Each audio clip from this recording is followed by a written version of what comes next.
में आप देखेंगे कि सुरैया अब अहमद की मां को फ़ोन करके कहती है कि आपका बेटा यहाँ पर रोज़ चक्कर लगा रहा है और आपके बेटे की वजह से ही गुल ने डिवोर्स भी ले ली है।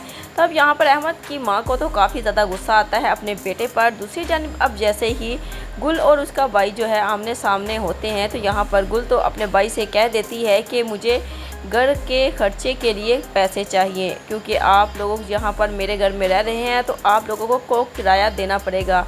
तो अब उसका भाई कहेगा कि अगर हम ऐसा ना करें तो तुम क्या कर लोगी, जिसके जवाब में गुल कहेगी कि मैं नए किराएदार रख लूँगी।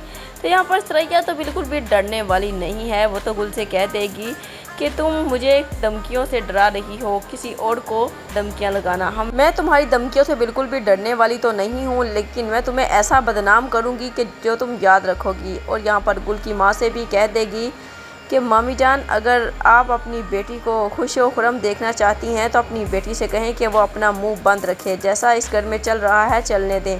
क्योंकि गुल तो यहाँ पर बच्चों को ट्यूशन देकर अपना और अपनी बच्ची का खर्चा उठा रही होती है। जैसे ही अहमद घर पहुँचता है तो यहाँ पर उसकी माँ तो उससे लड़ना शुरू कर देती है और अहमद तो कहता है आपको तो माँ पता है सुरैया भाभी को बात बढ़ा चढ़ा कर बताने की आदत है। ऐसा कुछ भी नहीं है, मेरी वजह से नफीस ने गुल को डिवोर्स नहीं दी, बल्कि उसने तो अपनी हरकतों की वजह से ही गुल को डिवोर्स दी, क्योंकि वो अपनी बेटी को अपनाना नहीं चाहता था, इसलिए उसने गुल को छोड़ दिया। और वो एक बहुत बुरा इंसान भी था जिसने गुल जैसी लड़की की कदर ही नहीं की।